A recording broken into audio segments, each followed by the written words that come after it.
313 பத்ர் சஹாபாக்களில் இவரும் ஒருவர்.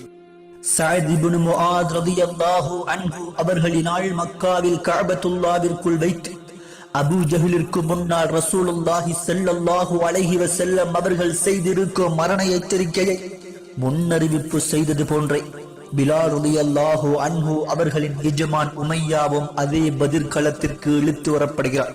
பத்ருக்கான அழைப்பு வந்தவுடன் யுத்தத்திற்கான தயாரிப்புகளை செய்து கொண்டிருக்கும் உமையாவை பார்த்து அவருடைய மனைவி கேட்கிறாள், உம்முடைய மதீனத்து தோழர் சஅதினால் சொல்லப்பட்டிருக்கும் மரண எச்சரிக்கையை மறந்துவிட்டார், இந்த யுத்தத்திற்கான தயாரிப்புகளை நீங்கள் செய்து கொண்டிருக்கிறீர்கள் என்று கேட்ட மனைவியை பார்த்து உமையா சொல்கிறார், எதனையும் நான் மறந்துவிடவில்லை.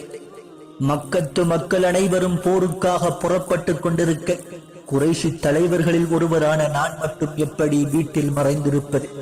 அவர்களுடன் போவது போல் புறப்பட்டு சென்றுவிட்டு போரில் கலந்து கொள்ளாமல் மறைந்தவாறு மக்காவிற்கு திரும்பி விடுவேன் என்கிறார். பயந்தவராக மறைந்து மறைந்து வந்து கொண்டிருந்த உமையா இழுத்து கொண்டு வந்து நிறுத்தப்படுகிறார் அதே பத்ர் களத்தில்.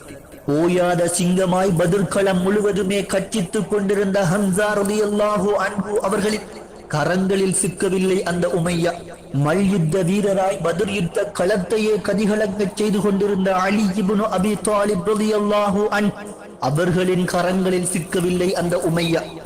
1000 மலக்குமார்களின் அசுர வெட்டுக்களுக்குள் சிக்கொண்டு சிதறிக் கொண்டிருக்கும் அந்த குறைஷிகளுக்கு மத்தியில் இந்த உமையாவை அல்லாஹு தஆலா கொண்டு வந்து விட்டது யாருக்கு முன்னால் தெரியுமா? கலிமாவை சொல்லிவிட்டதன் காரணத்திற்காக மட்டுமே.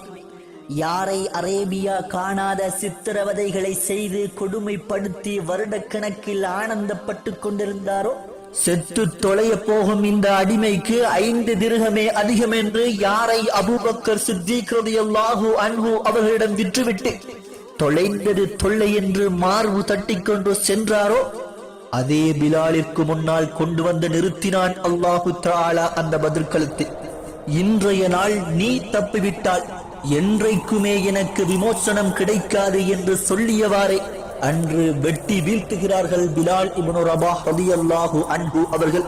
உமையா என்னும் அந்த கொடுங்கோலனை அநியாயம் செய்து கொண்டிருந்தவர்கள் செய்து கொண்டிருந்த அநியாயங்களை அவர்களே மறந்துவிடலாம். அவர்களை படைத்தவன் பார்த்து கொண்டிருக்கிறான் என்பதனை மட்டும் மறந்துவிடக் கூடாது.